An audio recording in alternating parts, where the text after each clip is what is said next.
Hugh McLean walked across the parking lot to the cafeteria for lunch. He was on his second shift for lunch, and he was hungry after 5 hours of continuous work in the cab of his crane. As he approached the double doors leading to the cafeteria, he noticed small groups of workers all engrossed in lively conversations. Something had happened, and if so many guys were talking about it, it couldn't be anything good. He wondered if someone had been killed on the job. That usually got everyone's attention. As he approached the first group, he spotted a man he knew and turned to him. "Hey Bert, how's it going? Looks like the Ironworkers Union is going on strike this afternoon. They don't have a contract, and they think it's a good chance to impose one on the company. Are you sure? What will it mean for the rest of us? I know the Operating Engineers Union won't let me cross the picket line, nor would I want to." Hugh was a little concerned, for there were only 3 days to go before the work was finished. He was ready to go home after 3 weeks away from the site. 3 weeks of 12-hour shifts, 7 days a week, and he couldn't wait to get back to his wife and adopted son. Jobs like this, when the plant stopped for major repairs, always meant good money, but terrible hours. The young guys liked them and said they had closing fever, but he was just about ready to find himself a normal job 5 days a week somewhere closer to home. A job that would allow him to spend nights with his family. He exchanged a few more phrases with the group, but still hadn't been able to find out anything much about the potential strike. There wasn't much time left before the lunch break, so he headed to the cafeteria to fill his empty stomach. While he ate, he managed to catch a glimpse of several pickup trucks pulling up, and a group of white-helmeted executives who began addressing the workers in the parking lot. After finishing his meal, Hugh walked out with a styrofoam cup of coffee and managed to hear the general manager tell them to check the lists taped to the cafeteria wall, and that if your name wasn't on them, you were fired with 1 day's pay in lieu of proper notice. The strike was indeed going to happen, and while they thought it would only take a day or two to resolve, they were going to let some of the workers go, as they didn't need a full crew to finish the job. Hugh turned and saw a dozen sheets of paper pinned to the wall, and was in an advantageous position to be one of the first to familiarize himself with them. They were all arranged alphabetically, and he did not at once see that Hugh McLean was not there. He was glad of that, for it meant that he would be able to go home this afternoon and arrive there before midnight if traffic did not interfere. It was only a few hours before he checked out of the warden's office and returned to the room he had rented to pack. After quickly stowing clean clothes and dirty linens in his suitcases, he picked up a framed photograph from the bedside table. He always took it with him when he traveled and kept it in a prominent place. It was a picture taken the day he and the former Donna Charles had gotten married 4 years ago. It had been a simple ceremony in front of a justice of the peace, with only his sister and Donna's mother in attendance. Of course, her son Bobby was also present, but he was only 2 years old at the time. He and Donna were both 28 years old in the picture, and he thought it was still a pretty good shot of the two of them. In the picture, they were standing under an oak tree outside the courthouse. They were holding hands, looking at the camera, and Bobby was standing in front of them with a big smile on his face. Hugh was about 6 feet tall, with black hair and dark eyes, a muscular build with a ruddy complexion that was typical of spending a lot of time outdoors. Donna was shorter than Hugh by about 5 inches, a pretty brunette with hazel eyes. She wore her hair relatively short, which blended well with her facial features. She weighed about 135 pounds and had graceful curves in all the right places. Since Hugh had met her, she had been working as a secretary in a small real estate office. When all his things were packed, he headed to his car to drive home.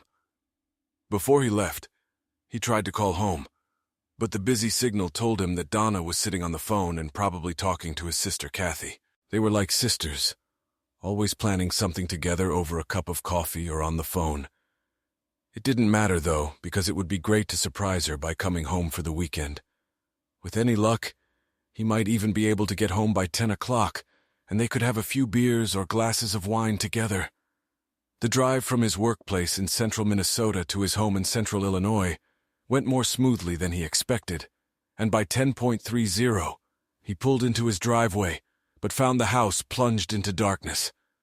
Damn, Donna must have gone to bed early, he thought to himself. Gotta do something about this. A quick shower, and he'd join her for a little catching up in the love department. He grabbed his suitcases and squeezed through the kitchen door. "Donna, I'm home. Get your sleepy ass over here and kiss me gladly." Hugh set the suitcases down in the kitchen and headed down the hall to the bedroom. To his surprise, when he turned on the light, the bed was empty. A quick check of Bobby's room revealed that neither of them were in the house. Damn, he thought to himself, I should have called her. Putting the 2 suitcases in the bedroom, he headed for the door, since Donna could only be in one place. Since Bobby wasn't home either, they would have to drive to his older sister, Kathy's house. It was only a 3-block drive, so he decided not to call her beforehand. A pleasant surprise would be much more interesting. He inquired if his brother-in-law Ralph was home. Ralph Roberts worked as a welder, often at out-of-town sites like the one he worked at.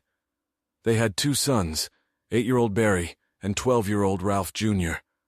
As he pulled into Kathy's driveway, it was clear that Donna's car wasn't there.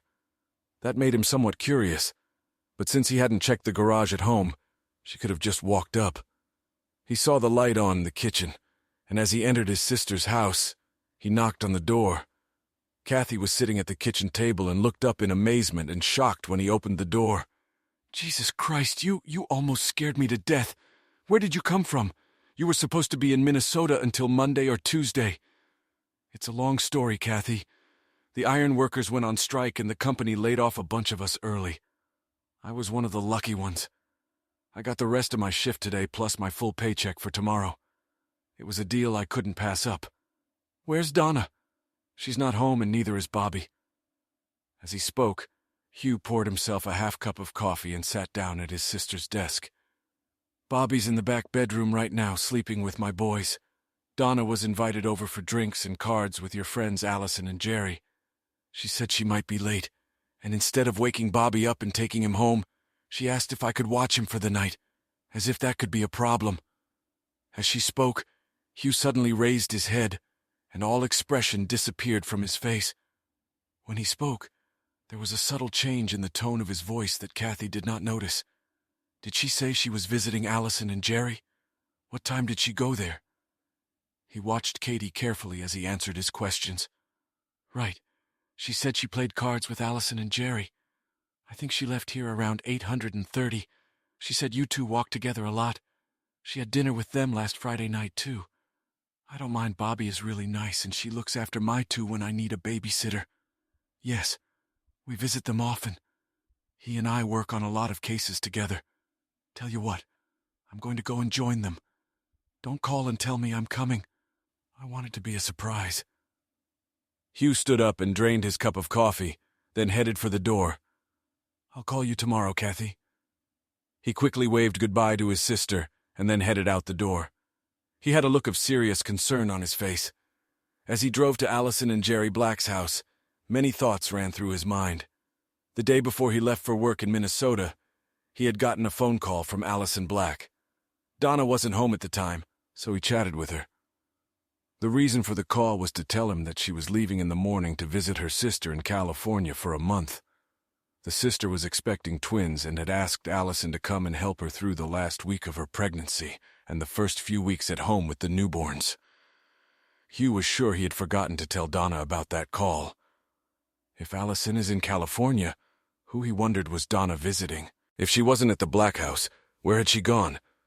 He figured that maybe Allison had canceled the trip for some reason, or maybe Kathy had gotten the names wrong. He really hoped that was the case, since the alternative could have been major trouble.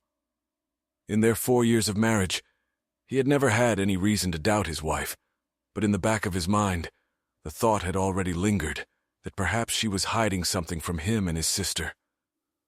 Jerry Black had often talked about how much he appreciated Donna's looks and body curves. A couple of times after having a few too many drinks, he had made a few leading remarks at which Donna had laughed. At first, Hugh noticed Donna's looks, but what really interested him was her flamboyant personality. When he met her, she was a single mom, but after meeting Bobby, the fact that she had a child became irrelevant to him. He really liked her boy, and they had become very close once he and Donna became a couple. Lately, he had begun to think about officially adopting Bobby to give him the last name McLean. Hugh decided that he would stop by Allison and Jerry's first to see if his concerns were just foolishness. As he turned down the street toward their house, he realized that his heart was beating faster than usual. What if she isn't here? Or what if she is here and Allison is really in California? These thoughts raced through his mind as he pulled up in front of the Blacks' house. Jerry's car was in the driveway, but there was another car in front of it that he couldn't see. He hoped it wasn't his wife's car. The house was semi-dark, and he knew that if they were playing cards and drinking, they would be in the kitchen or living room, and it was obvious from the way he parked that there were no lights on downstairs. Staring at the house and the mysterious car in the shadows did nothing to calm Hugh's frantically pounding heart. After a moment's thought, he quietly got out of the car and, trying to be as quiet as possible, shut the door. He had to check out the mysterious car in the shadows to see if it belonged to his wife or not. When he went around the side of Jerry's red Mustang, his worst fears were confirmed. It was Donna's car. Apparently, she had passed Jerry's car and parked in front of it. Hugh was confused. He didn't know what to do, and he didn't understand exactly what was going on inside. He decided to walk around the house, figuring that maybe they were on the patio. Walking down the sidewalk on the side of the house, he began to feel calmer, convincing himself that they were sitting on the patio drinking beer. As he rounded the side of the house, however, he saw that the patio was empty. No one was enjoying a drink under the stars. He walked further into the backyard and looked up at the house. A dim light was burning in the window in the center of the top floor. He had been in the house often enough to know which room it was. Anger overwhelmed him, and he quickly headed to his car, opened the trunk, and pulled out the hammer he kept there. Walking purposefully towards the house, he took the hammer in his hand. Only as he approached the side door did he begin to slow his step and control his thoughts. Initially, he decided to use the spare key that he knew was under the mat by the door. He was already imagining their astonished faces as he entered the dimly lit master bedroom, swinging the hammer. Eventually, however, a vision of the consequences came to him, and he realized that he couldn't do that to another human being, regardless of his motives. He would have to kill himself as well, as he couldn't imagine living with the reality of what he was about to do. He stood at the back door, tapping the hammer lightly on his palm and contemplating what he should do. Finally, he backed away from the door and headed for his wife's car. Donna had a bad habit of leaving her keys in the tray on the center console when she parked the car. He always told her that it was an open invitation for someone to steal the car when the door was unlocked, and the keys were in plain sight. He quietly opened the door, took the keys, and left the hammer on the driver's seat. Closing the door quietly, he got back into the car and drove off, heading toward the house he and Donna shared. The drive was only a few blocks, and as soon as he turned into the driveway, the full effect of what was happening came over him. The fatigue he felt after a long day of work and driving, combined with the realization that the woman he had fallen in love with was now in his former good friend's bed, brought tears to his eyes. For the next 10 minutes, which seemed like an hour, the tears flowed non-stop as he mourned what he had lost. Eventually, the grief began to be supplanted again by anger, a controlled anger that made him think of a plan, a way to save his pride and punish his cheating wife. As the plan formed, he regained control of his emotions, and 15 minutes later he got out of the car and headed for the house with a look of determination on his face. The first thing he did was unload the 2 suitcases and take the dirty laundry to the laundry room. The dirty clothes could be washed while he went about his business. The empty suitcases lay on the bed, and he began to carefully fill them with his clothes from his closet and dresser drawers. When the 2 suitcases were completely full and held nothing else, he carried them to the car. He knew there were boxes in the basement, so he went downstairs and retrieved several of them, carefully dumping their contents into a pile on the basement floor. Donna could get replacements and put everything away later. He walked slowly through the house, picking up things that belonged to him. The house and the furniture belonged to Donna. She was already living in it when he met her, so there was no need to worry about who got what. He knew he hadn't contributed many things to this house, although he could call some of them his own. The laptop he'd bought to replace the outdated computer system. The old system he'd left to Donna and Bobby. They had 2 DVD players, so he carefully removed the one hooked up to the TV in the basement and packed it into the car. By 3 in the morning, the car was full, and he went looking for a motel room for the weekend. He found a clean place about 3 miles from his former home and unloaded the first load from the car into the room. An hour later, he returned to the house and loaded more of what he considered his share of the community property.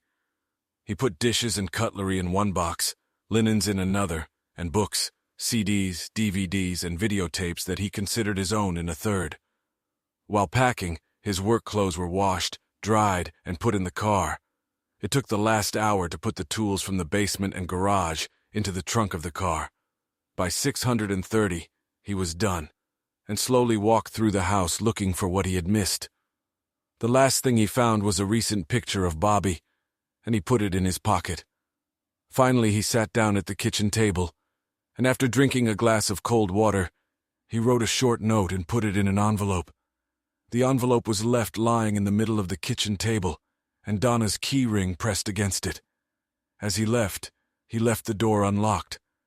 Half an hour later, he was already putting away the rest of his belongings in his motel room. He spent the next 10 minutes under a hot shower, washing away the sweat and tears that came over him when he realized he was done. Climbing naked into bed, he fell asleep almost immediately. The long day stress and emotions had finally caught up with him. Donna McLean hurried down the sidewalk to her back door, frustrated that it was already 8:30, and she wanted to get home well before 8, so no one would see her return.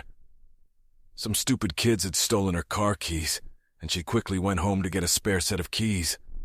Jerry had offered her a ride, but she was very resentful of him, and also worried about what the neighbors would think if a strange man gave her a ride home at this hour.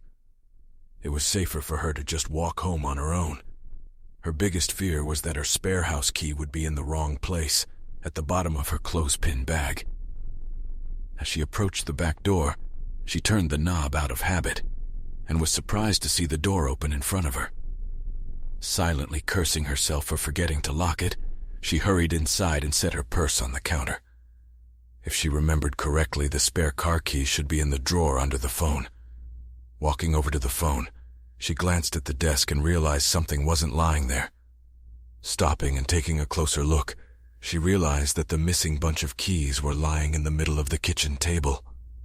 How did they get there? She said out loud without even realizing it. So shocked was she to see the key ring on the table. She reached for the keychain and then noticed the envelope underneath it. Curiosity was quickly replaced by anxiety, and she looked around to make sure no one else was in the room. With trembling hands, she picked up the envelope and pulled the paper out of it. At that moment, something fell out of the envelope and rolled across the kitchen floor. She thought she saw something under the edge of the counter at the spot where the object had disappeared from view. Donna unfolded the paper and reread it twice before the realization of what it said reached her. When it did, she collapsed onto a kitchen chair, cradled her face in her hands, and sobbed. She began to repeat over and over, "God, no! God, no!" This became her mantra as she sat on the chair, rocking back and forth. Tears streamed down her cheeks and her hands that still covered her face. After a few minutes, the phrase as she was saying changed to, "What have I done? What have I done?" Eventually, she calmed down enough to pick up the note and reread it again, hoping it didn't say what she thought it said. This time, she read it carefully. "You and this supposed friend of mine are lucky I didn't go upstairs and beat you to death with this hammer. Tell that bastard to stay out of my way. If he ever shows up at the construction site where I work, he might not survive. I took my stuff, and I'm not coming back. If I left anything behind, you can do whatever you want with it. I'll let you explain to Bobby why I'm no longer around." She was still snorting and sobbing quietly when she stood up to see what had fallen to the floor. When she picked it up and saw that it was Hugh's wedding ring, she collapsed to her knees on the floor, and the tears and loud sobs returned. Hugh slept the sleep of the dead, waking only at 6 o'clock in the evening. He was awakened by an urgent need to pee, and he quickly got up and went to the bathroom. It wasn't until he was back in the main part of the motel room that memories of the previous night's events came over him. He stopped short, the pain of the previous night flashing through his mind, and he sat on the edge of the bed, contemplating what he should do next.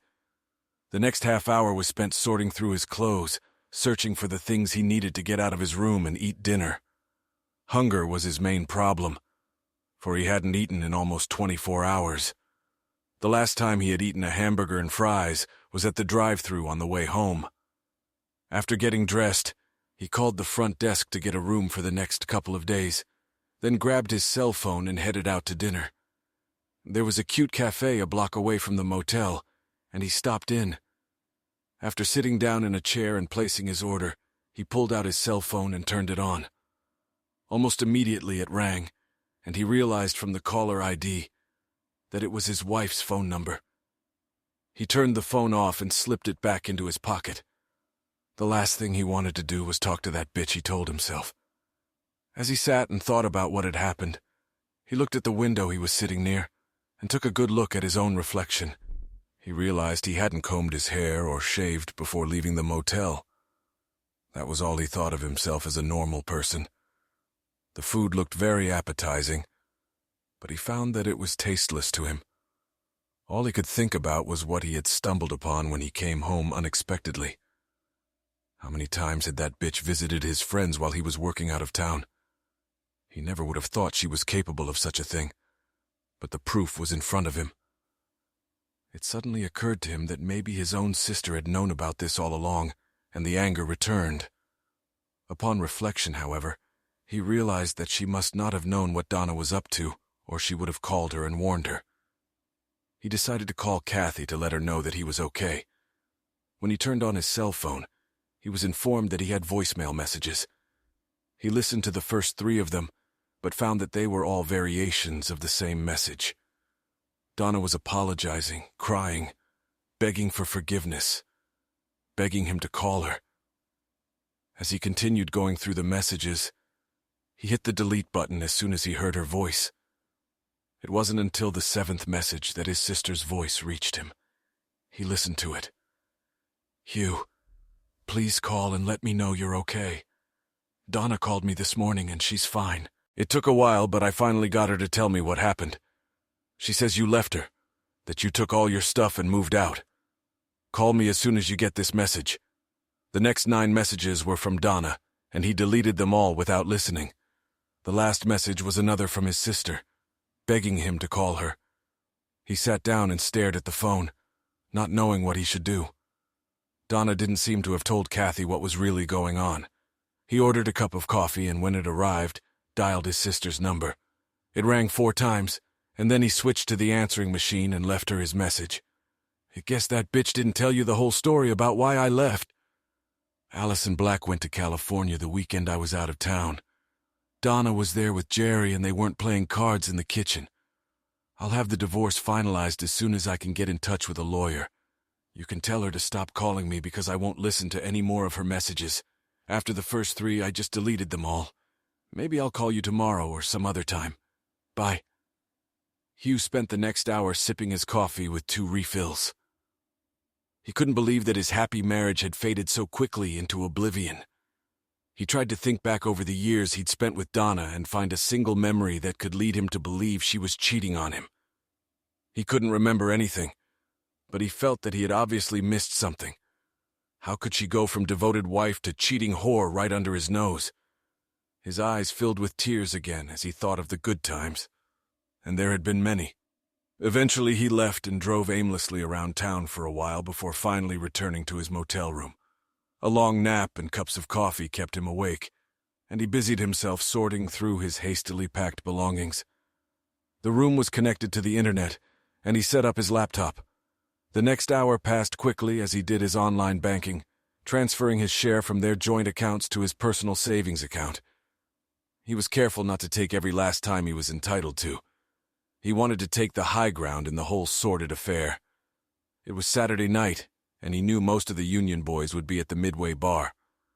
By 11 o'clock, he had finished his banking and sorting. decided to clean up and go down to the bar to see if any of the guys knew what jobs were available. He decided that the best solution would be to find a good job out of town to get away from Donna and Jerry. He was starting to have some serious anger issues, and hanging around town wasn't going to help them. He was sure. Half an hour later, he was sitting with 3 other hoist machinists he had often worked with in the past. He quickly found out that the best job at the moment was in Alaska, where a large pumping station was being built for North Slope Oil. That meant working 6 weeks at a time with 2 days off. There were crane operator jobs available, as not many men wanted to take that job that required being out of town for so long. He thought, that sounds perfect. I can get away from this bitch and make enough money to set up my own place. After 2 beers with the guys, he bowed out and headed back to the motel, mulling over a fresh plan. By Wednesday morning, he'd gotten a lot done. He hired a lawyer to start divorce proceedings, citing irreconcilable differences as the reason, and left the lawyer with a list of things he'd taken and things he'd left behind, as well as his email address.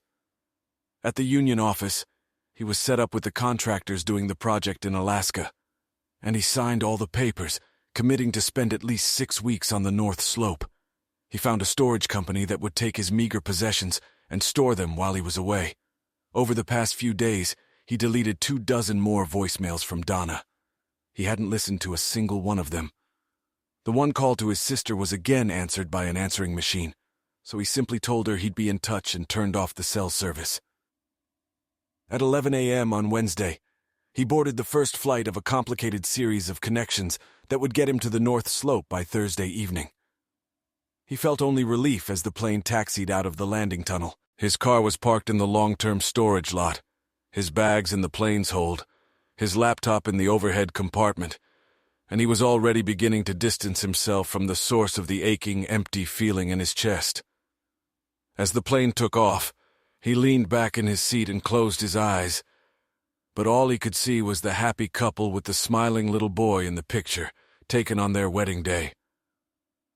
The next week was a dizzying plane ride, a long ride in the school bus that took him to camp, a 2-day indoctrination and safety seminar, settling into a 10-foot by 12-foot dorm room, and the first 312-hour shifts at the construction site where he lifted pipes and equipment. The work was tedious. The meals were rushed, and the alarm clock rang too early. On the morning of his 4th day of work, Hugh woke up feeling much better, much more used to his new circumstances. After his shift, he set up his laptop, sent an email to his sister, and began exploring the features of his temporary home.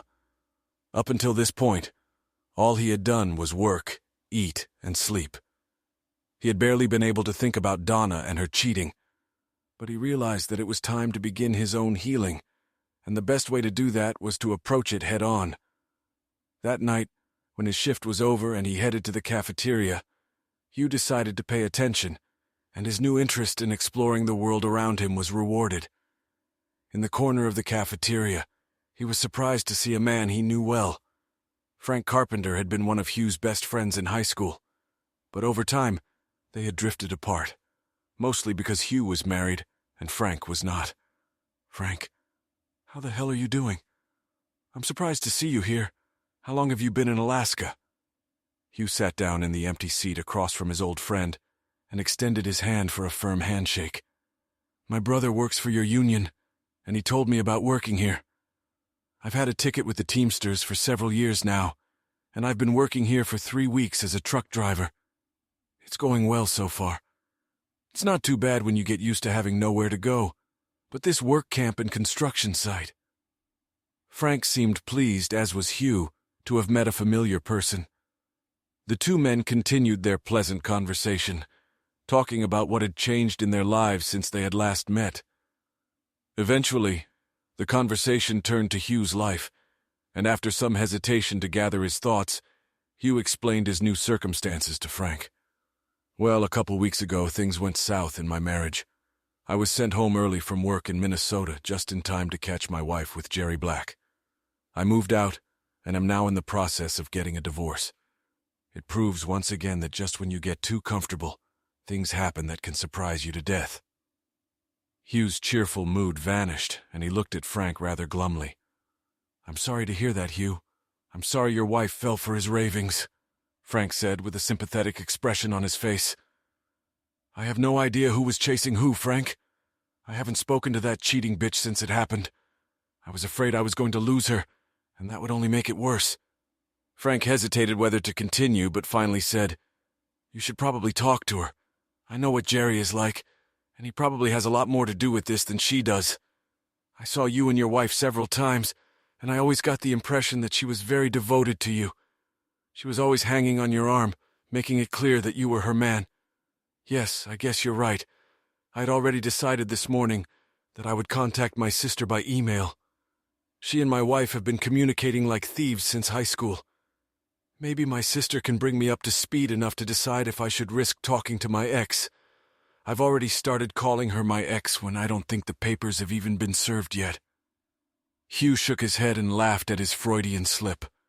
The two friends moved on to different topics and spent the next half hour in animated conversation. Eventually, they left the cafeteria and went their separate ways. Hugh wanted to set up his computer to see if the promised internet connection was really working.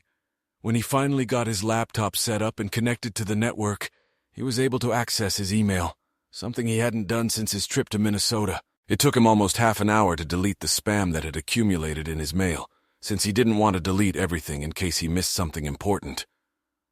He was surprised to notice that Donna hadn't thought to send him any emails, as she was flooding his voicemail with her messages.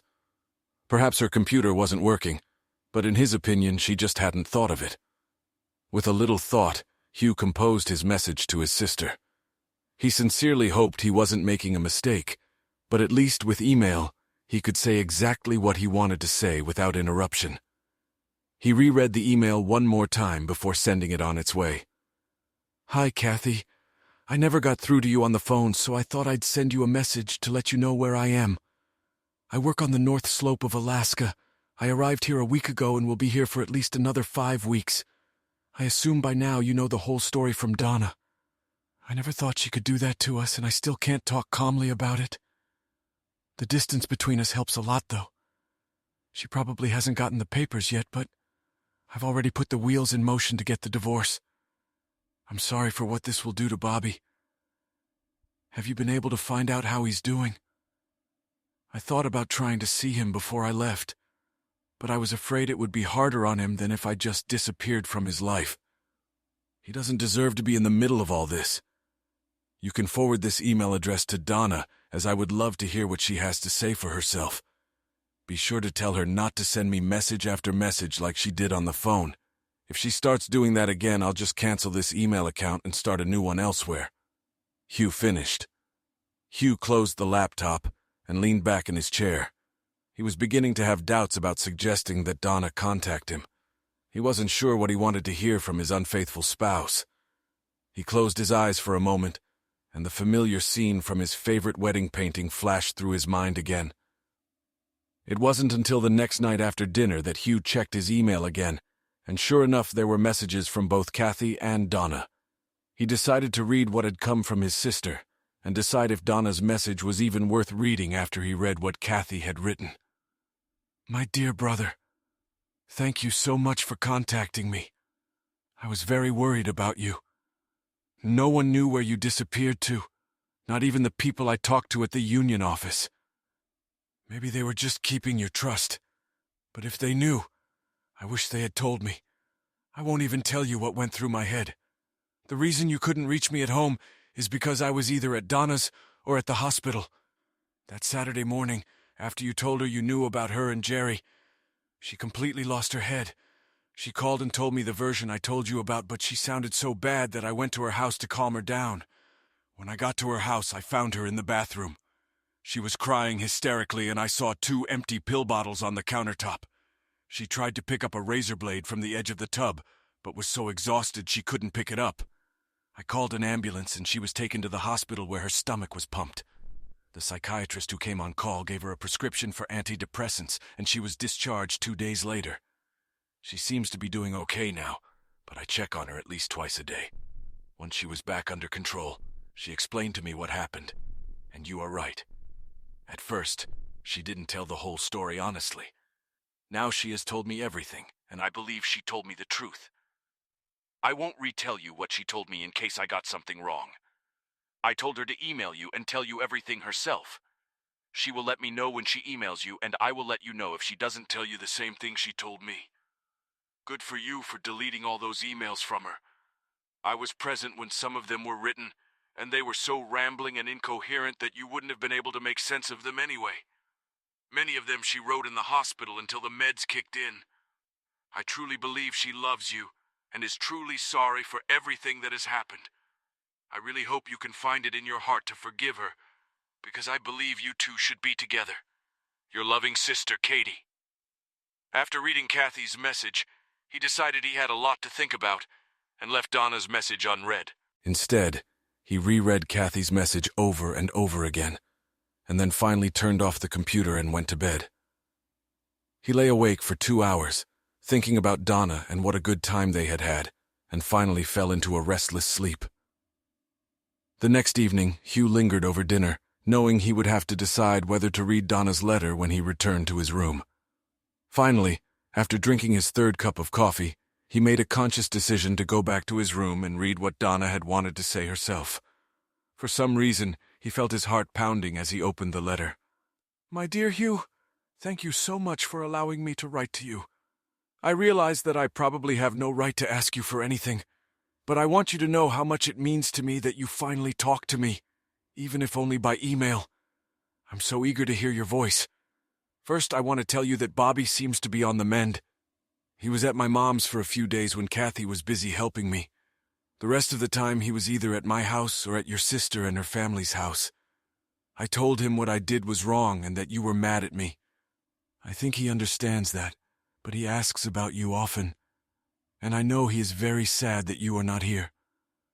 I feel very hurt that I have deceived your trust in me. I have never done it before, and I will never do it again if you give me a chance to prove it.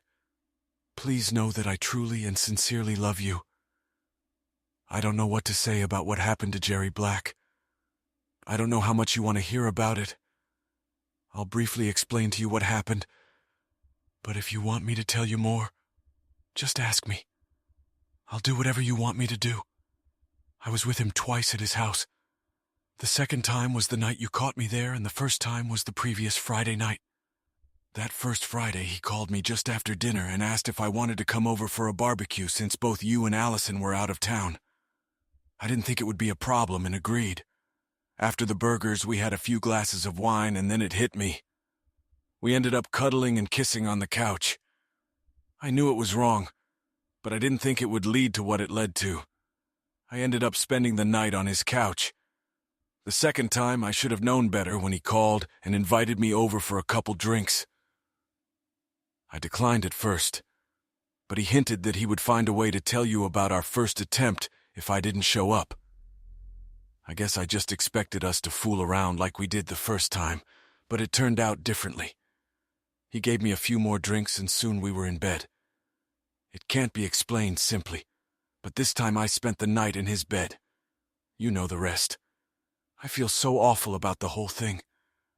I have never done things like this with him or anyone else at any other time. I had a lot of time to think about what I did, and I can't blame you for how you reacted. If the situation had been reversed, I realized I would have done the exact same thing myself. Please write me back and tell me what you think of me. I'm scared to read what you might say, but I pray that you can see some way to forgive me. Your loving wife, Donna. Hugh slowly reread the letter and his stomach was rumbling. It became especially unpleasant when he reread the paragraphs describing what she had done to Jerry. The fact that she had confirmed what he believed made him win.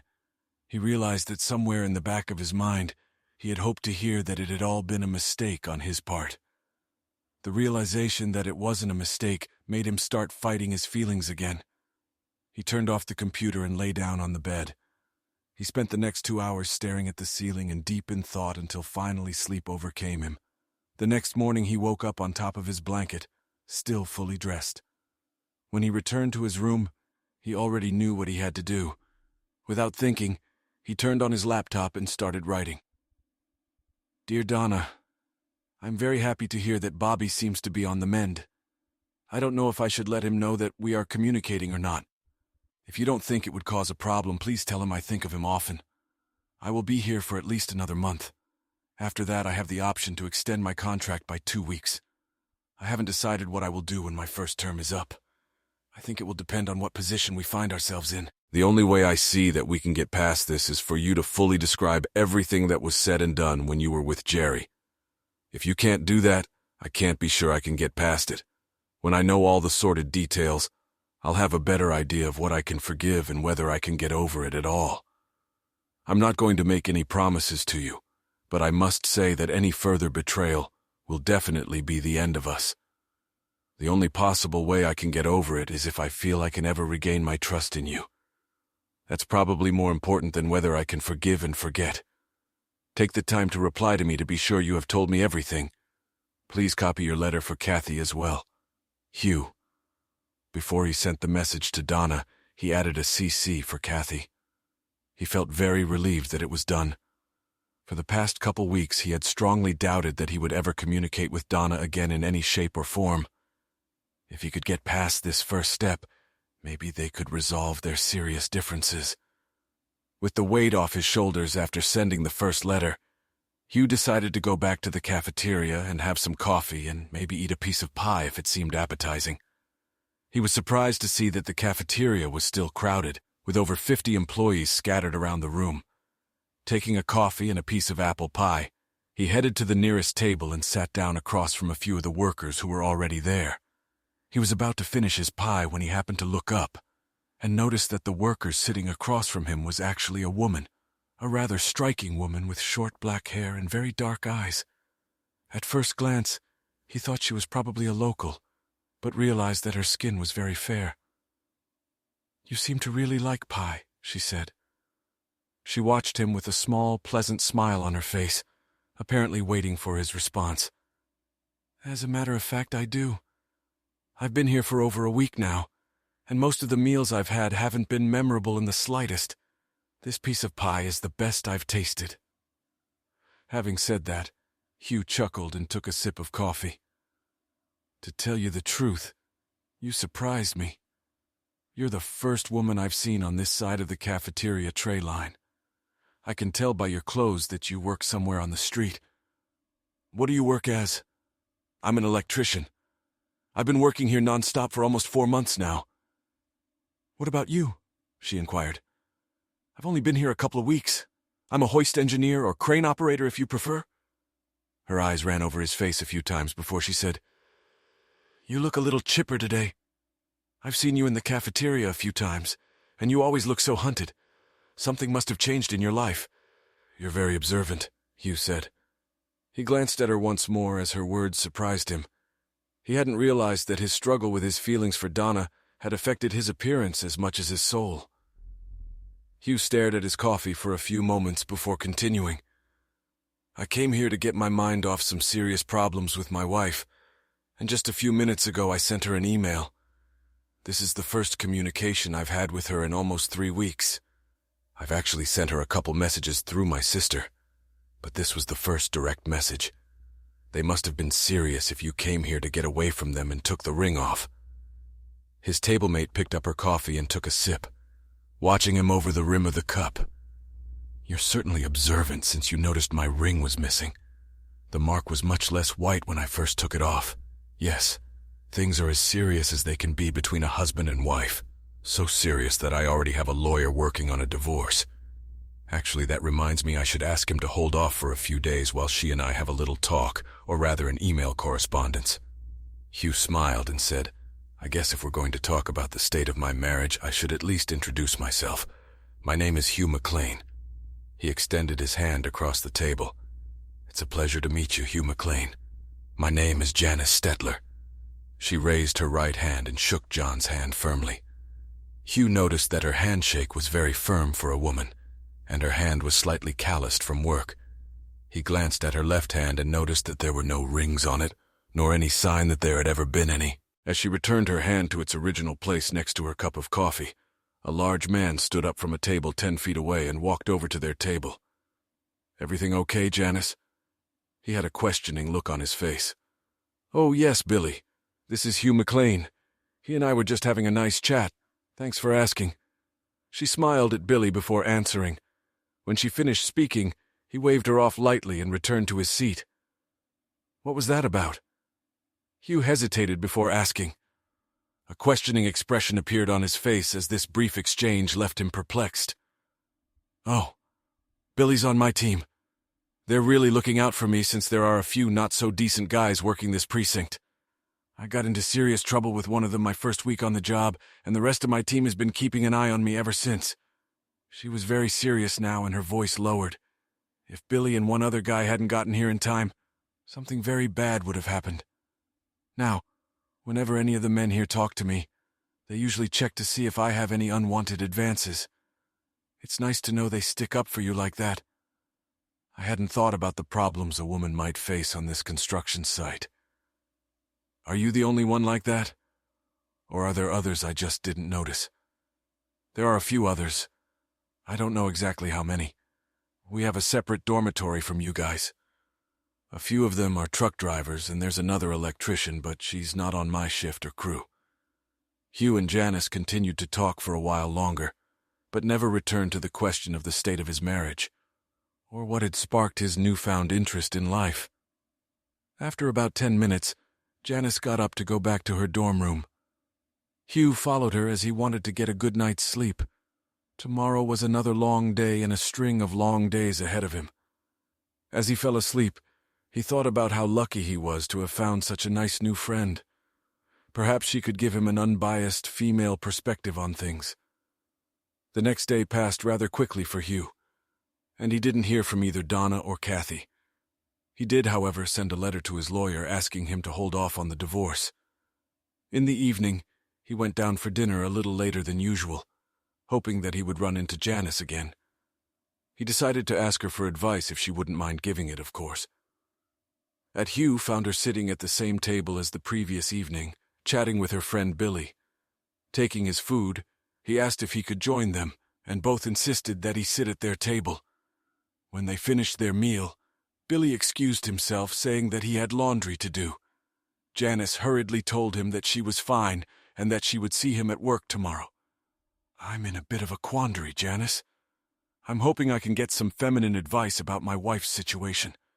The only person I can ask is my sister, and she is a very good friend of my wife. Would you mind discussing some matters with her?" Hugh sat silent while Janice pondered her answer. "I'm not really qualified to give that kind of advice.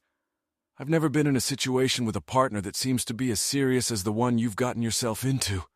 I was married, but it ended abruptly, without a divorce.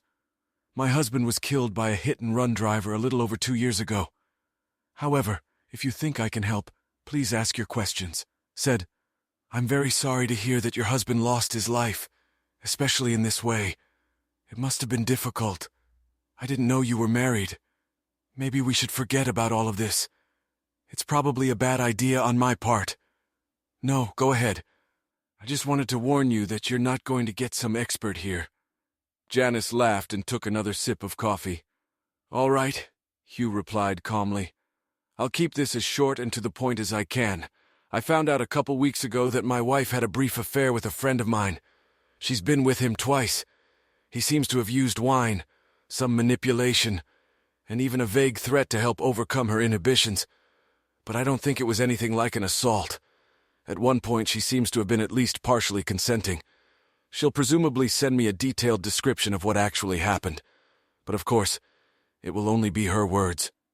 Hugh fell silent, taking a slow sip from his cup of coffee. He could see that Janice was listening intently to his words, and so he continued. "It sounds like she's really serious about saying it will never happen again. Donna apparently tried to commit suicide and is now on antidepressants. I'm not exactly sure how I feel about her, but she says she still loves me."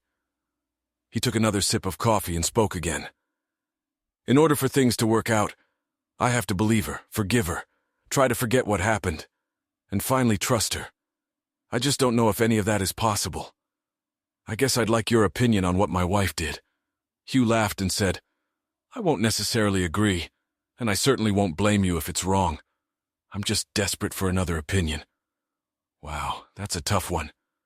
I was hoping I could put myself in her shoes, But from what you've told me, it might not be easy. I just can't imagine myself alone with my husband's friend drinking and agreeing to anything sexual. I'm afraid that wouldn't be me. Still, she seems very remorseful." Janice raised her eyes to the ceiling, deep in thought, and a few moments passed before she continued.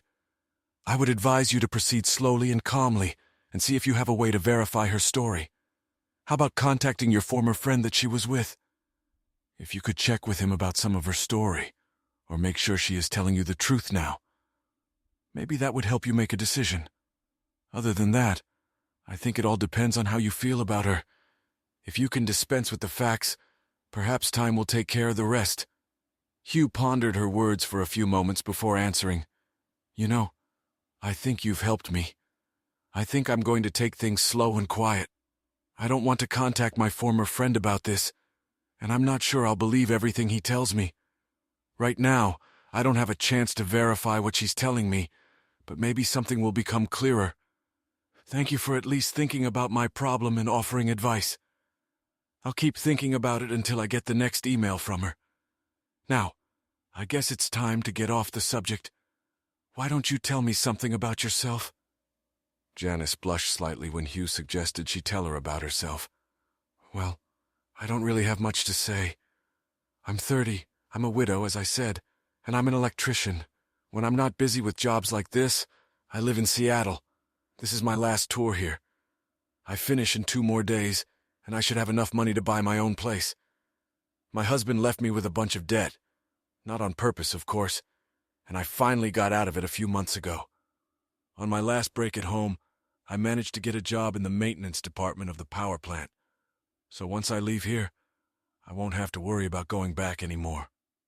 She gave him a pleasant smile as she stopped talking and sipped some more coffee. "Damn, I didn't realize you'd be gone so soon. I've enjoyed your company and our little chats, and I might have a few more questions to ask you." Hugh smiled, then shrugged. "Looks like I'll have to make my own way. Truth be told, in the end, it will be my decision. Maybe seeking your advice is just a way to delay the inevitable." They made small talk for a few more minutes before deciding it was time to call it a day. They agreed to have coffee together the next night. That night, as he fell asleep, Hugh's thoughts alternated between his conversation with Janice and images from his life with Donna and Bobby. After work the next day, there were still no messages from Donna and Kathy. He realized he couldn't rush things. Everything now depended on Donna. Later that evening, Hugh went down to the cafeteria and spent a pleasant hour with Janice. Most of the time discussing fishing, a sport they both enjoyed. They agreed to meet the next evening for a farewell cup of coffee. When Hugh checked his email that evening, he received the 2 messages he had been expecting. Judging by the time stamps on the messages, he must have just missed them the previous evening. He thought long and hard about which one to open, and finally decided to leave both until later in the evening. He could have been in a good mood when he joined Janice and her co-workers for coffee on her last night in the dorm. After shaving and combing his hair, he headed to the cafeteria.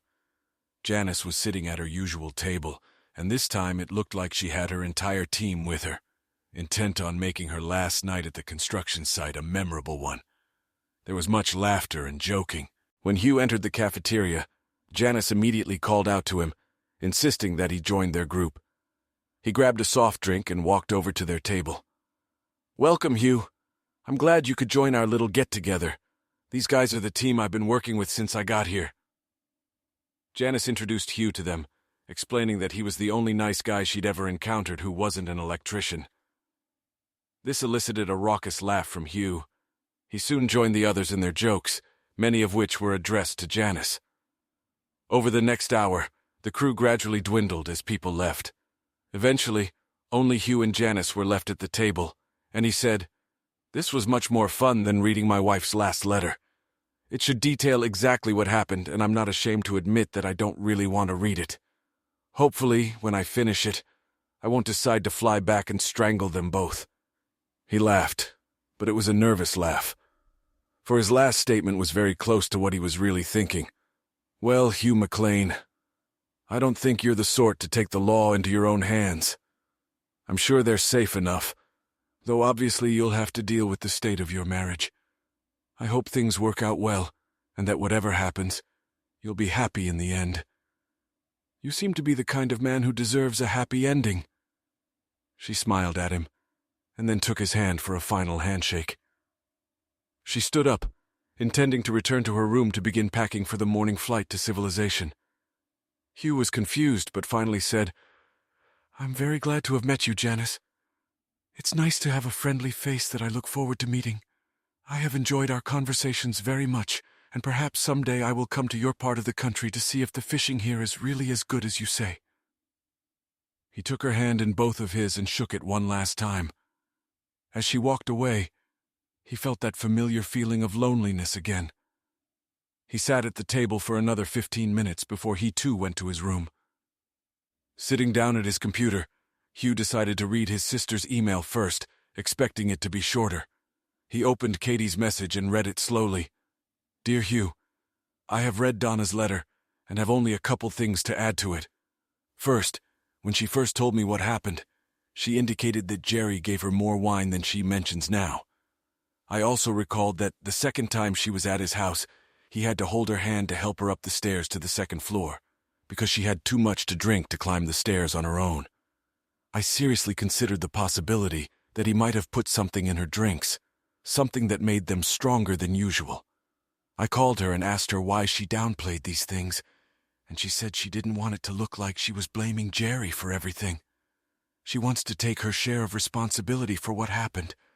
Whatever you think of her in regards to what happened, I want you to know that I believe her when she says she loves you, and that she would never do anything like that to hurt you again. Your loving sister, Katie." Hugh sat in silence for several minutes, pondering his sister's words in her message. He wondered, too, if Jerry had slipped something into Donna's drinks. It wasn't beyond the realm of possibility, and certainly spoke in her favor. Either way, he would have to read her message before he could make a decision on that. Now that he had no more excuses not to open Donna's letter, he clicked on it. A few moments later it opened, filling the entire screen. He sat staring at it, afraid to start reading the words he knew were going to upset him terribly. "My dear Hugh, this is my third attempt to begin this letter. I have spent hours just staring at this screen trying to decide what to say. You asked me to tell you the whole story, nothing but the truth. And as hard as it is for me, I intend to do so. First, before you read this, I have to tell you that I really and truly love you. I would give anything to be able to erase the past and the mistakes I have made. I pray that you decide to give me another chance to be the wife you deserve. Before I get to the details, I have to say that I told Bobby that you are thinking of him, and he is very happy to hear that. He still asks about you every day, wondering when you're coming home.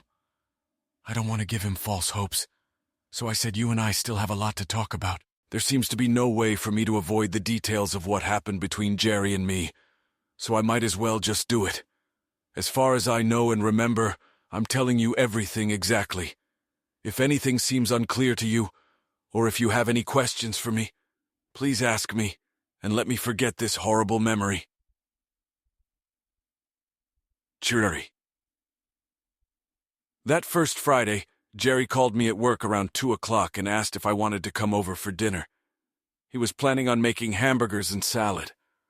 I told him I didn't think it would be appropriate since he were out of town and Allison was in California. He insisted that neither you nor Allison would mind, and I finally agreed. When I arrived, it was about 6 o'clock, and he was standing on the patio setting up the barbecue. He brought me a glass of wine, and we sat on the patio just talking about the usual things. The things we always talked about when both couples were together. He made a few remarks about my looks and how much he appreciated my figure. I laughed at them, as I didn't think he was saying anything different than he usually did. We ate on the patio and eventually took all the dishes to the kitchen where I started rinsing the plates and putting everything in the dishwasher. While I was bent over the dishwasher, he came up behind me and put his hand on my butt. After my request, it took him a few seconds to remove his hand, but he finally did. He stayed by my side the entire time I was doing the dishes, but didn't do or say anything inappropriate. By this time it was almost 8 o'clock, and after pouring me more wine, he took me into the living room. He sat down in an armchair and I settled down on the sofa. We continued talking, and around 8:30 he turned up the music on the stereo and then took my glass into the kitchen to refill it with wine. Sometime around 9 o'clock he got up and walked over to where I was sitting to ask me to dance with him. There was no reason to refuse, and I joined him for 2 or 3 songs. We danced quite close, and I was beginning to feel the effects of the wine. Jerry just gaffed when I asked him to back off a bit, so I didn't pay much attention as we danced the next few songs. When the slow songs were over, I went back to my seat, but this time he sat next to me and put his hand on my shoulder. He took it away when I asked him to, but continued to sit next to me. After a couple minutes, he put his arm around me again, and this time I didn't insist that he take it away. And for nothing, because now I think it was all he needed. He held out my wine glass to me and coaxed me to finish it so he could get me a refill. By this time his glass was empty, and I felt obliged to finish mine. When he brought the glasses, he sat down next to me again and hugged me. I felt flushed from the wine and agreed with him when he suggested we pretend we were young again. We drank some more wine and eventually got down to it. He tried to talk me into going upstairs with him, but I just pushed him away after realizing what I had done. I cried and curled up on the couch. He tried again, but I remember slapping him and telling him to leave me alone. Jerry got up and left, and I apparently fell asleep there on the couch. At 6 o'clock in the morning, I woke up with a bad headache lying on the couch. I was so upset that I ran barefoot to my car and drove home. All the next week, I was very angry with him and didn't respond to the few messages he left on our answering machine. Finally, on Friday afternoon, he called my office again. He asked me to come over to his place that evening, and when I flatly refused, he said he just wanted to make amends for what had happened. After I continued to refuse, he said he hoped he wouldn't accidentally blabbed you about our fooling around. It wasn't hard to realize that he was trying to warn me that I had better come. So I finally agreed, even though I really didn't want to go. He asked me to come at 8:30, which I did. In no way did I want anything to happen, although I was afraid we might end up doing fondling and petting like we did the first time. The outfit I wore was the least revealing, as I hoped he wouldn't get the urge to try anything. When I arrived, he handed me a glass of white wine, and we sat in the kitchen at the table, drinking it and talking. I told him how upset I was about the previous Friday, and he apologized.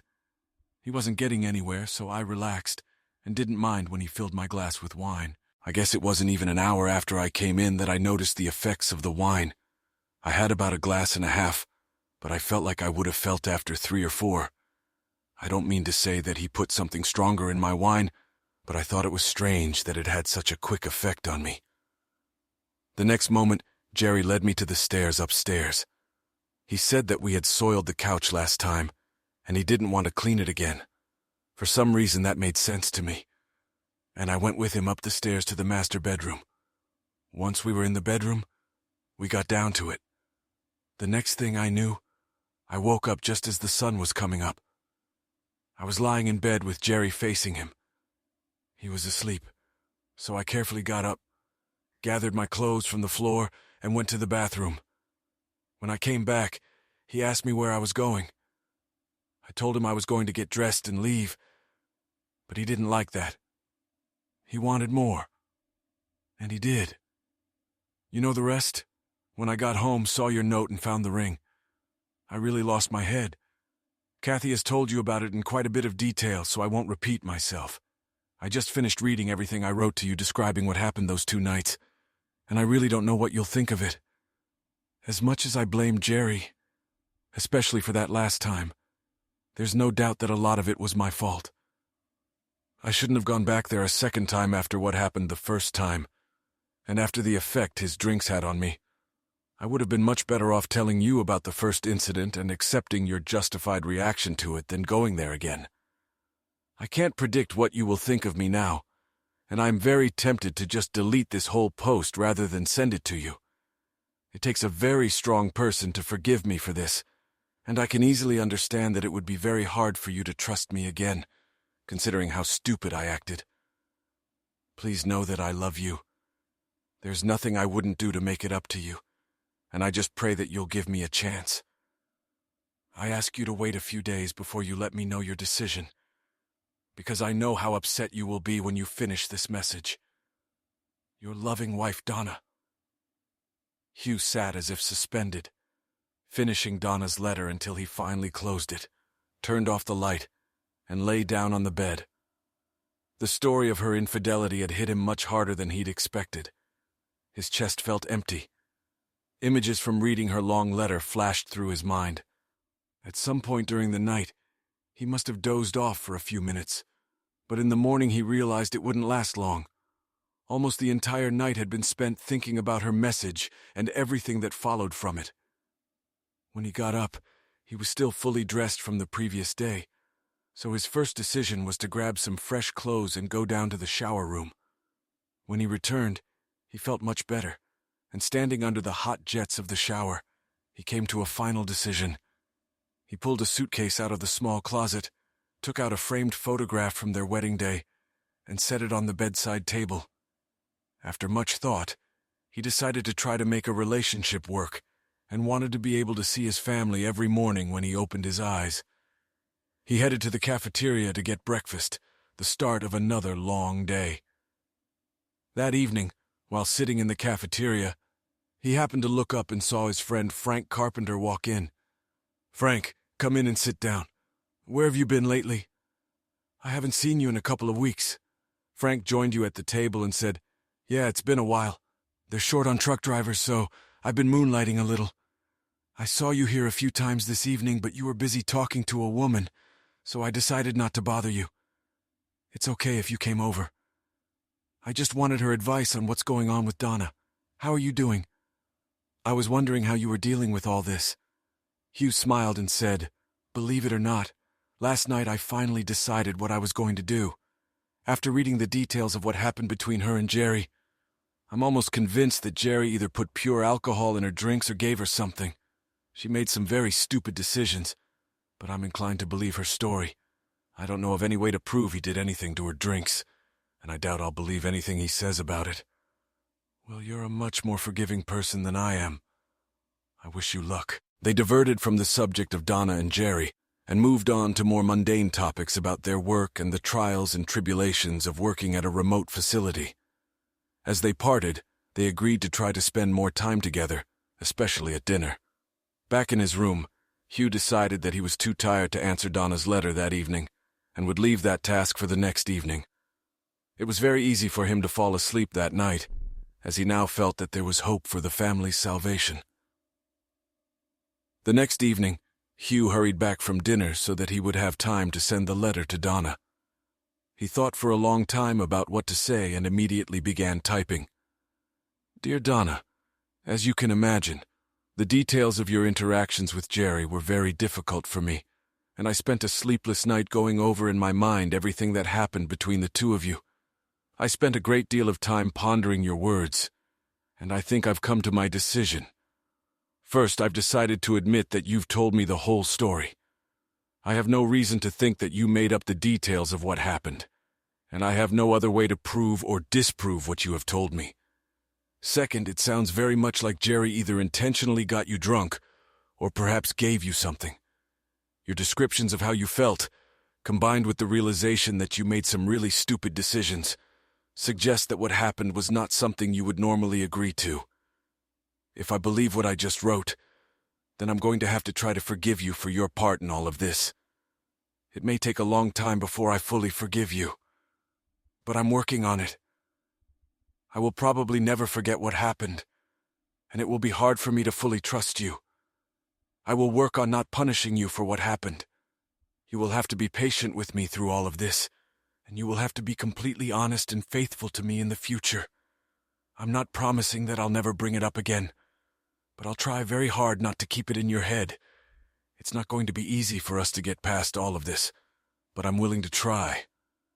When I get back from here, we can get together and talk about it a little before I go back to the house.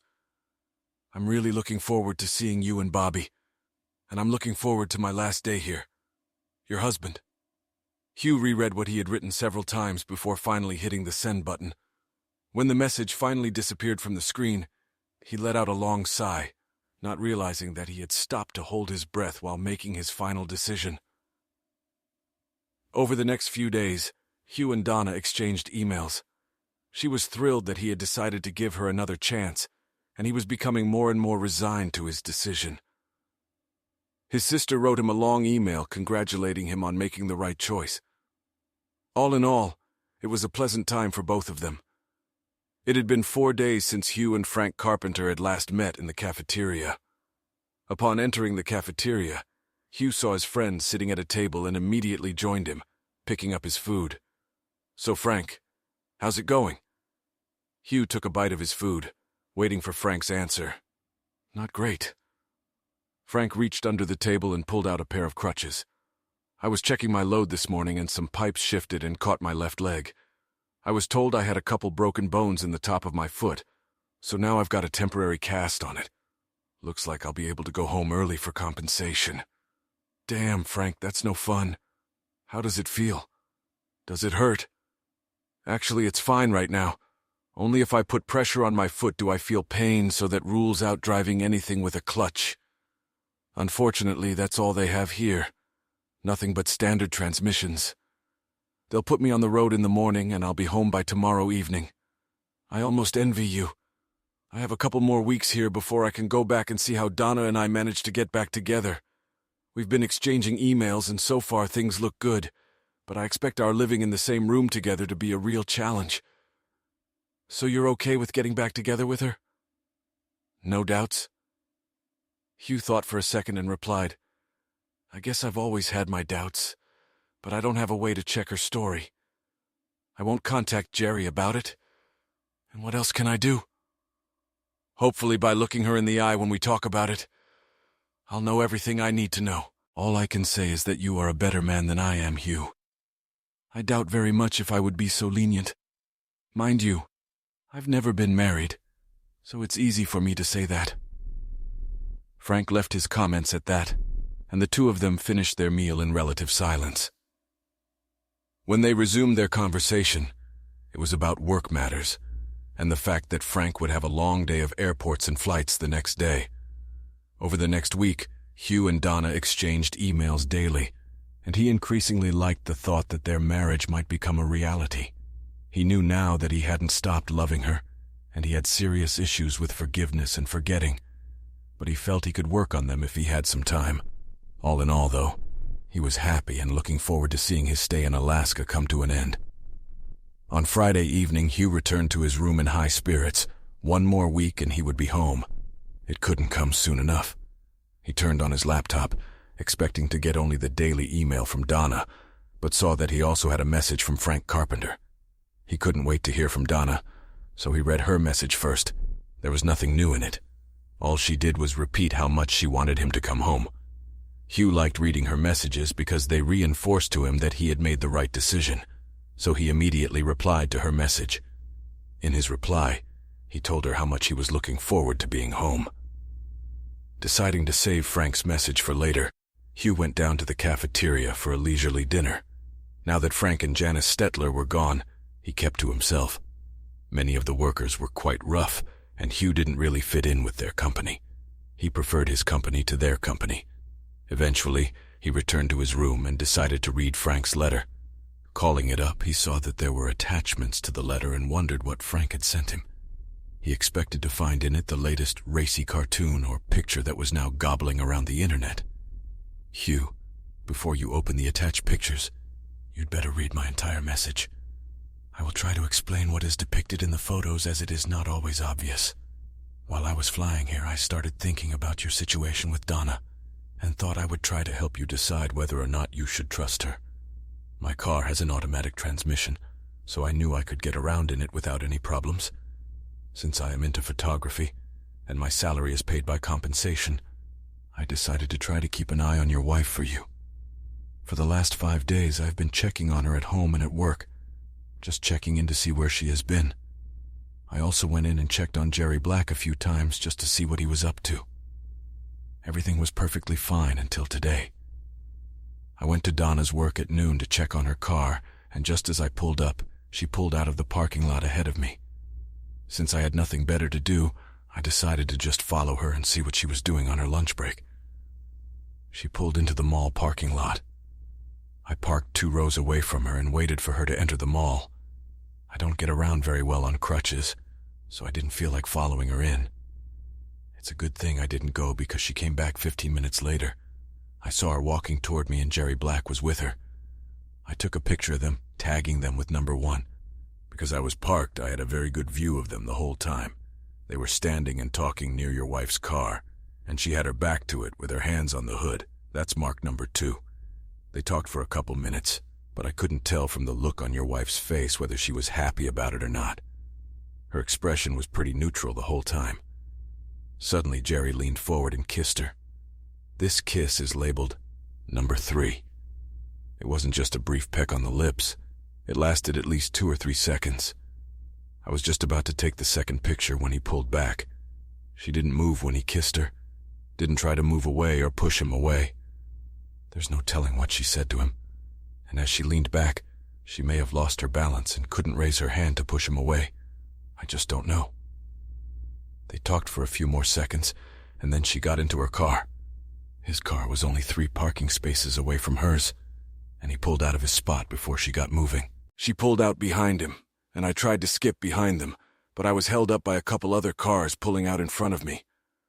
I proceeded to the exit, and my last photo, number 4, shows both of their cars standing at the intersection turning left. The traffic light had just turned, and I found myself wedged behind the 2 cars, so I couldn't follow them any further. By the time I pulled into the street, neither of them were in sight. I spent the next 2 hours driving around town trying to find Donna's car. But I never did. I've been to your house twice, to her office parking lot, several times to Jerry's house, and even drove through the parking lots of all the motels down the street from the mall. But I didn't find them there either, much to my delight. I just have no idea where they went. I finally gave up, but when I pulled up to your house at 5 o'clock, her car was there. Out of curiosity, I drove by Jerry's house again, but his car wasn't there. That's all I can tell you about these photographs. I'll have to leave it up to you to decide what they mean.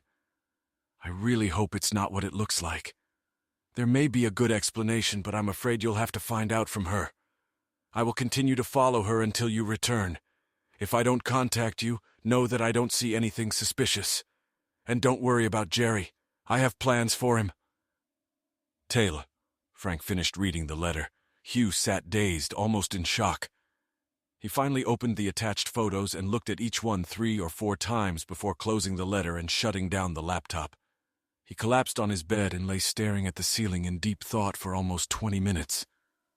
Suddenly, he got up and went back to the computer. After much thought, he decided to write Donna a message that was going to ruin their relationship. He had already decided what the message would be about and started typing it as soon as he sat down at his desk. He knew it had to sound just like all the others he had sent her lately.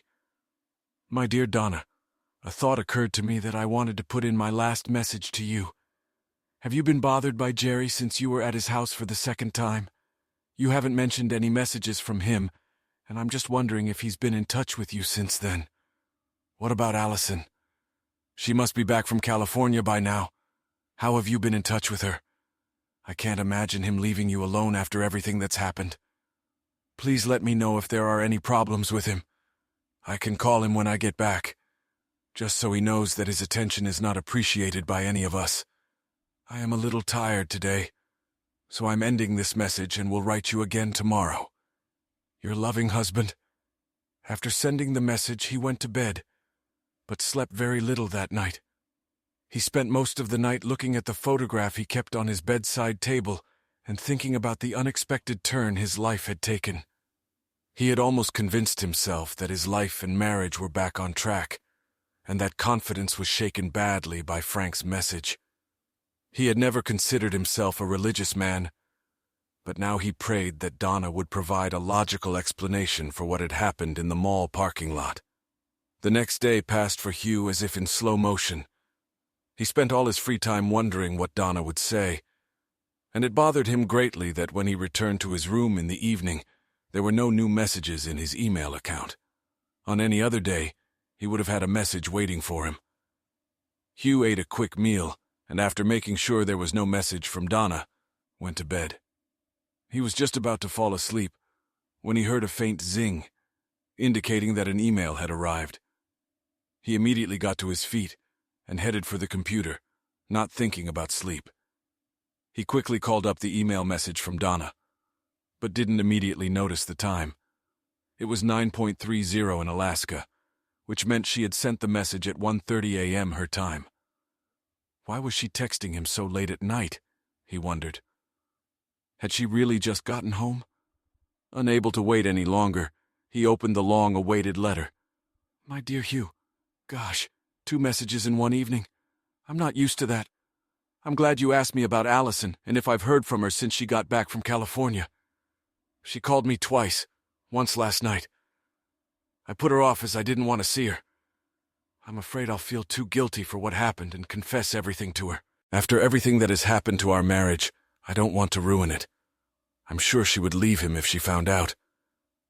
She once told me that she suspected he was having an affair or two, so my confirmation of that would probably spur her to take drastic action. Jerry called me twice, both times a couple days after you found out about us. Both times I told him I didn't want to hear from him again, and he hasn't called me since. I saw him driving down the street once last week, but after that I haven't seen him at all. I have no desire to see him again. There were several paragraphs in Donna's message about how she couldn't wait to see him, and he reread them twice to make sure they didn't say anything else about Jerry. When he was finally satisfied that she hadn't added anything else on the subject, he closed the notebook rudely. His eyes glistened with unshed tears as he walked over to the table beside the bed and picked up the photograph. Taking one look at it, he threw it across the room, screaming, "You lying bitch!" The picture hit the corner of the closet with a clatter, scattering shards of glass and chips from the frame across the room. A moment later, there was a knock on the door and someone asked, "Are you all right, buddy?" Hugh shook his head, and a moment later was back in the here and now from where his consciousness had taken him. "Yeah, I'm fine. Sorry about the noise." It took him half an hour to remove the glass and wood from the floor and sweep up the small splinters. When they were all in the trash can, he picked up the photograph. It was punctured in 2 places and torn down the center from top to halfway down. Hugh could see that the tear would almost completely separate him from Donna and Bobby if it continued. He carefully pulled at both halves, and when the painting was completely torn in 2, tossed them into the wastebasket.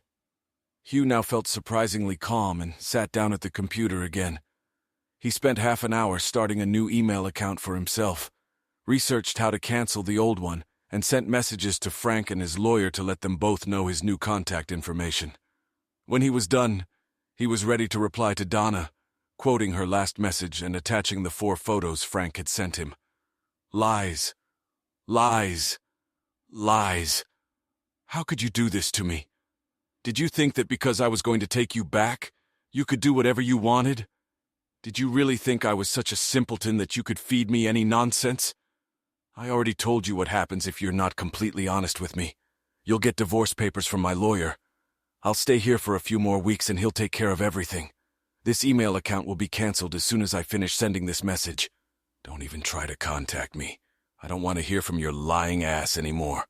It is clear from the pictures I'm attaching to this message that you lied about seeing Jerry again, and I'm wondering where you went to get him. I'm also wondering how many other lies you've told me.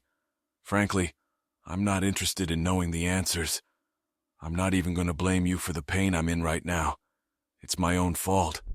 I got some good advice not to rush back to you, and I ignored it. I thought I could trust you. Silly me. Hugh sent the letter to his sister as well. He suspected she knew about Donna's lies, and he didn't want to talk to her. Before closing the laptop, Hughes deleted his old email account.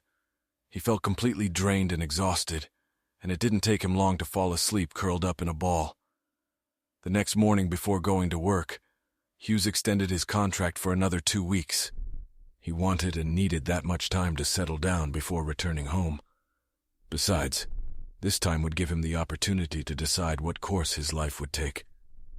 Kathy Roberts sat at the kitchen table drinking coffee until the kids got up. It was barely 7 in the morning, but that was her usual time to get up and take some time to herself. This morning, however, she was startled by a light tapping on the kitchen door. When she went to the door, she was shocked to see her brother Hugh there. "Hughie, where did you come from?" "Come in." She grabbed his arm and dragged him into the kitchen. "I've been in town for a few days and just wanted to stop by to say goodbye before I left." "Say goodbye? What do you mean? Where are you going?" She looked at him with an expression of deep concern on her face. Hugh walked past her and poured himself a cup of coffee before answering. "Like I said, I came to say goodbye. I sold my car and bought a pickup truck with a matching box cover. I've loaded all my stuff from storage into it and I'm ready to hit the road. I thought I'd let you know so you can tell the rest of the family. You can't leave without talking to Donna." Kathy reached for the phone, but before she could dial, Hugh snatched the receiver from her and hung it up. "I'm not going to talk to Donna. If you try to call her again, I'll just leave right now." Hugh sat down at the table and took a sip of coffee. Kathy was visibly upset and said, "You should talk to her. Let her tell you what happened at the mall." Jerry came out of nowhere and she was telling him to leave her alone when he leaned over and kissed her. She didn't have time to react. She can explain that it was just a coincidence that she pulled out of the parking lot right behind him. Hugh said with a nonchalant expression on his face, "It doesn't matter anymore, Kathy. I'm not going to take any more chances and let her hurt me. Tell me honestly, how can I ever believe or trust her again? What you just told me could be true, but if it is, why didn't she tell me that instead of the lies she wrote?" There were tears in Katie's eyes. She was afraid you would misunderstand everything. It was a stupid thing to do, but that doesn't mean you should give up on her. She's devastated and realizes she screwed up big time again. She tried emailing you, but the emails kept bouncing back. She even found a phone number, but all she could do was leave a message for you. I know she left messages. They gave them to me, but I threw them away. I seriously told her that I didn't want any more contact with her. My lawyer told me she already has the divorce papers, but she hasn't sent him a signed copy yet. I signed everything I needed to sign while I was here this week. Now it's just a formality. They don't even need her signature. It's just that I'll be free of her a little longer without it." Tears ran down Katie's cheeks, and she wiped them away before saying, "She broke it off. She doesn't want a divorce. She just wants you to come back to her. I would really like it if you would come and talk to her. I'm sure you can understand how much she's going through and what all this has done to her. That's not going to happen, Kathy.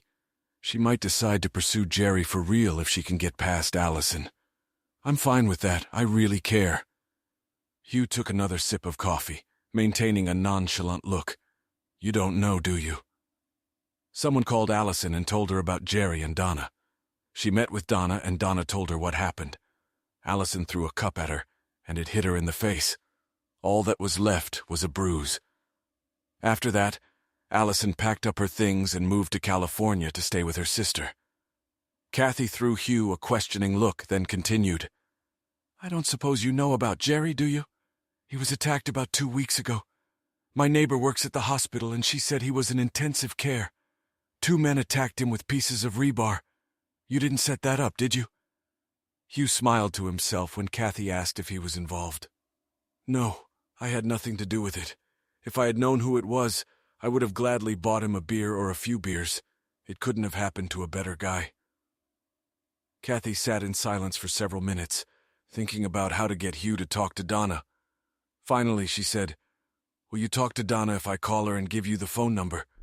Will you do that for me, please? I really can't talk to her, Kathy. There's no way I'm going to change my mind about divorcing her. The more I thought about this Jerry thing, the more I realized that she's not just stupid. I believe that somewhere deep down inside she wanted to make contact with him. If I agree to talk to her, it will only fuel her hopes, and that would be unfair to her and Bobby. I'm fine with my decision." Tears came back into Kathy's eyes, and she said, "I think I can understand that. Where are you going to go? Do you have something in mind?"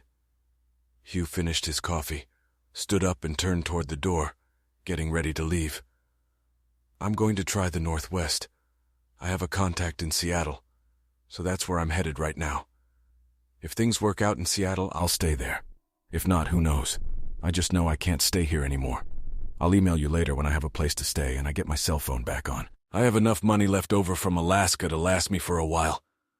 The union gave me a transfer sheet, so I'll be able to join the local branch of the structural engineers.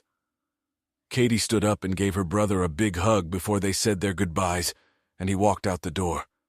As she watched him leave, tears ran down her cheeks again, and she wiped them away as she closed the door and went to the phone. The end. Thanks for watching. I hope you enjoyed it. So subscribe to my channel and watch the next video.